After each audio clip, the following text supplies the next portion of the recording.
What's up, guys? This is Coach Grant with First Down Training, and today we're going to be breaking down 3 ways to run a stop route. We're going to be talking about how you guys can change up tempo on a route, how you can attack a blind spot of a DB, how you guys can sell vertical, and how you could use tempo and take an inside release on this route as well, okay? And guys, if you're a receiver and you want to get better catching and you don't have a quarterback to throw you a football every single day, because that's the easiest way, but you don't have a quarterback, or even if you do have a quarterback, check out that link in the description that says improve your hands in a 30-day time period, guys. It's a full program that gives you hand-eye coordination drills, grip strength drills, and just overall repetition drills to help your hands improve. Hope to get you guys on that started soon. Check out that link in the description.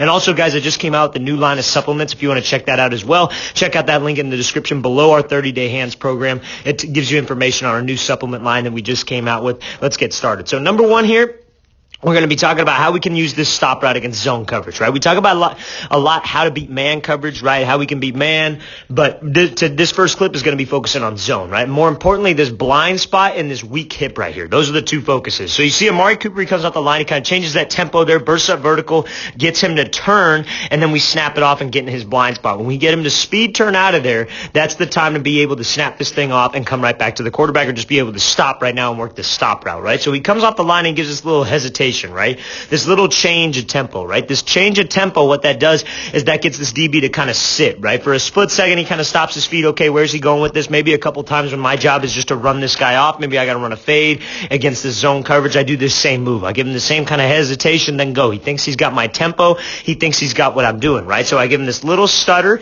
and then I burst up vertical, right? And you see how he puts his head down. He changes his speed. He goes from 0 to 100, and he's bursting up right and attacking this blind spot. If we can get to this blind spot of the DB, if he's given us that blind spot and we got room to work with the sideline, that's going to force him to want to speed turn because he's threatened by this vertical. It's a vertical threat. We are a vertical threat on this route. He's going to be wanting to he's not going to run like this downfield forever, right? Especially if his job is like a deep third or a deep fourth where he's told not to get beat behind. That's his worst nightmare in zone coverage, is blowing this coverage and getting beat over the top for a touchdown, right? So if we can threaten him with our speed, my pad level, not being a salesman on the route with my tempo, that's what's going to force him to speed turn out of this thing, and we get him to turn his hips, and then we could just snap this thing off right when we get to his blind spot and right when we get to the depth of the route. So I think he's just running and stopping. Gets to the depth of the route, he gets to the depth of the route and then snaps it off right now and comes straight back to this ball. That's a great job by Amari Cooper working this route. So again, changing up that tempo, selling like we're going vertical, slow it up, speed it up, and then snap this thing right off. Let's watch this thing full speed one more time. So he's coming off here, slow down, full speed, snap this thing off right in that blind spot,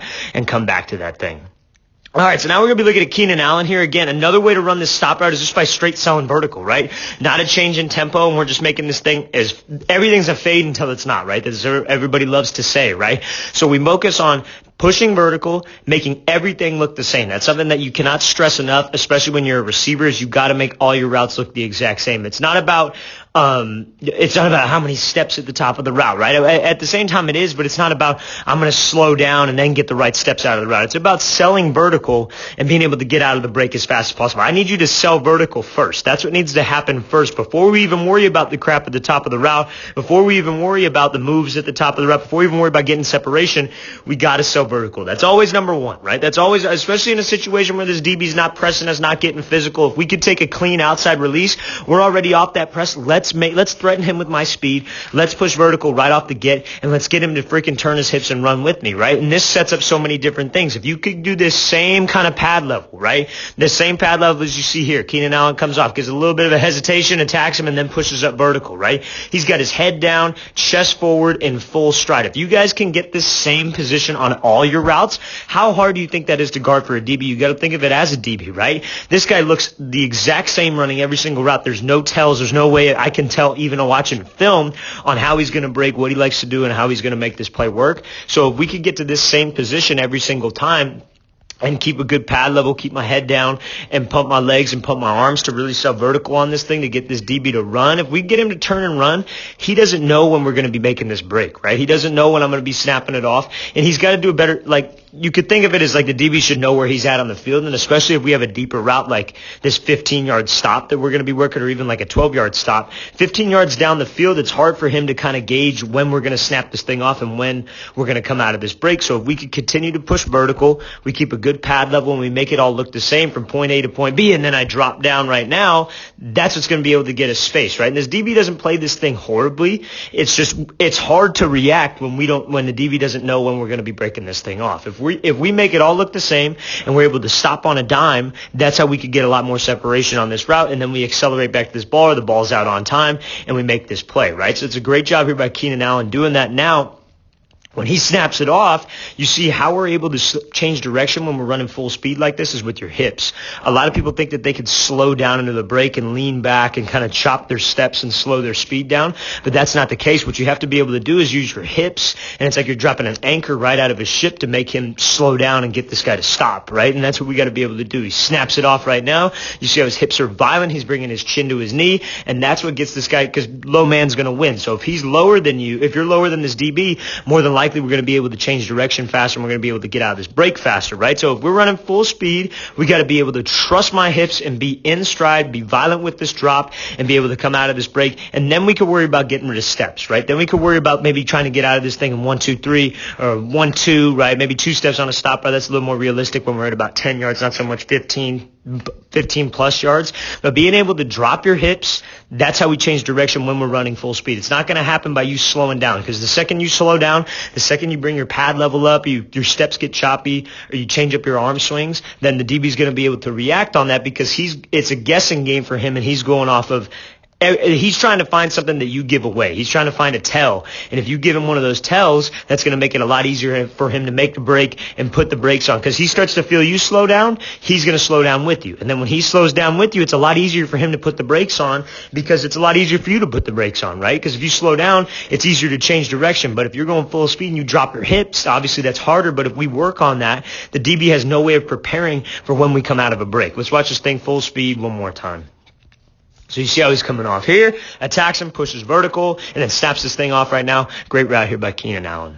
Okay, so now we're going to be looking at another route here by Amari Cooper. We're going to talk about, again, attacking the DB, maybe getting him on his heels, and then taking this inside release, how we can take an inside release on a stop route, and how it's important that we are able to get to the depth of the route. So you see how he's here? DB's kind of in this, like, catch, I would say. He's almost like, well, no, not catch, but he's in, like, this press bail, right? Looks like he's going to be in press, and then he bails, gives him up the inside. Or he could be playing man coverage here, right, with a little bit of help to the inside, right? We don't really know, because we don't really see the aerial view of this coverage that they're trying to work, but it could be one of those situations, right? But he's giving him the inside. Sometimes you guys got to realize that if he's taking away the outside and is immediately off the line, he's keeping that leverage. We attack him here.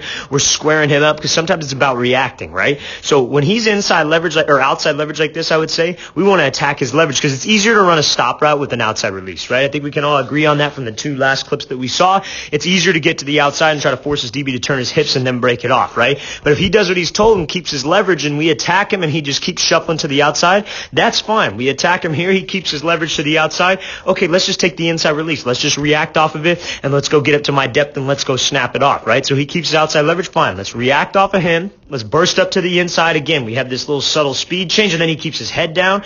Great pad level here, pumping those arms, driving those legs, getting him to turn his hips, and then bam, we snap it off right now. And you see again how violent he is with his hips. His chest is down. He's not leaning back trying to open up and turn out of this thing. He's violent in stride, and he goes 1, 2, 3, 4, 5, and he's out of this break, gets right to the sticks and makes this play. Again, you see how much space we're able to get here, because this DB is not able to react to as quick as we're able to snap down, right? Now, again, most likely a zone coverage look where he has help over the middle, so yeah, why not stay on the outside? But that's something that we could do when we attack that DB's leverage. He keeps his outside leverage. Let's just take the inside release and let's just make this play happen, okay? Sometimes it's about reacting off the line and taking what the DB gives me, okay? So let's watch this thing full speed one more time.